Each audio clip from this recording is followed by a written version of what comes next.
حضور پاک صلی اللہ علیہ وآلہ وسلم نے فرمایا، جو شخص قرآن پاک پڑھتا ہے اور اس میں ماہر ہو تو وہ بڑی عزت والے فرشتوں اور پیغمبروں کے ساتھ ہوگا، اور جو شخص اٹک اٹک کر پریشانی کے ساتھ پڑھے تو اسے دوہرا ثواب ملے گا، یعنی اسے 2 گنا ثواب ملے گا۔ حضور پاک صلی اللہ علیہ وآلہ وسلم نے فرمایا، سب سے بڑا بہتان اور جھوٹ یہ ہے کہ آدمی اپنے باپ کے سوا کسی اور کو اپنا باپ کہے۔ جو چیز اس نے خواب میں نہیں دیکھی اس کے دیکھنے کا دعویٰ کرے۔ یا رسول اللہ صلی اللہ علیہ وآلہ وسلم کی طرف سے ایسی حدیث منسوخ کرے جو آپ صلی اللہ علیہ وآلہ وسلم نے نہ فرمائی ہو۔ نبی کریم صلی اللہ علیہ وآلہ وسلم نے فرمایا، اپنے باپ سے منہ نہ پھیرو، جس نے اپنے باپ سے منہ پھیرا اس نے کفر کیا۔ باپ کا احترام کرو تاکہ تمہاری اولاد تمہارا احترام کرے۔ باپ کی بات غور سے سنو تاکہ دوسروں کی نہ سننی پڑے، اور باپ کے سامنے اونچا نہ بولا کرو ورنہ اللہ تعالیٰ تمہیں نیچا کر دے گا۔ باپ کے سامنے نظر جھکا کر رکھو، اللہ تعالیٰ تمہیں دنیا کے سامنے بلندی عطا کرے گا، اور باپ کی سختی کو برداشت کیا کرو۔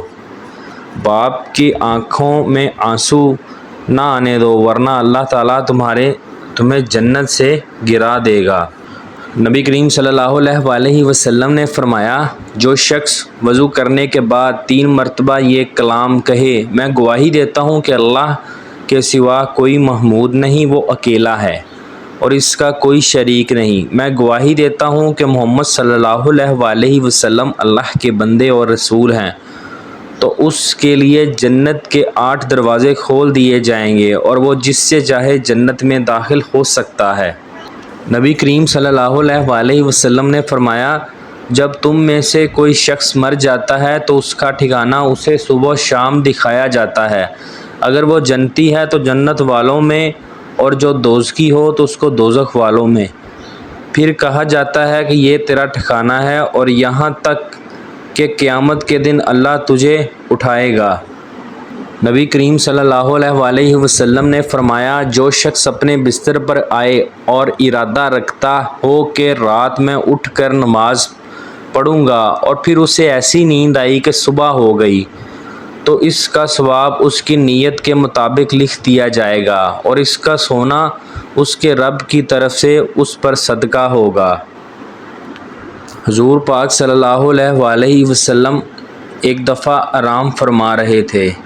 حضور پاک صلی اللہ علیہ وآلہ وسلم ایک چٹائی پر سوئے ہوئے تھے۔ جب سو کر اٹھے تو آپ صلی اللہ علیہ وآلہ وسلم کے جسم عطر پر چٹائی کے نشان تھے، تو صحابہ کرام میں سے سیدنا عبداللہ بن مسعود بیان کرتے ہیں کہ ہم نے کہا، یا رسول اللہ صلی اللہ علیہ وآلہ وسلم، ہم آپ کے لیے آرام دہ بستر تیار کر دیں؟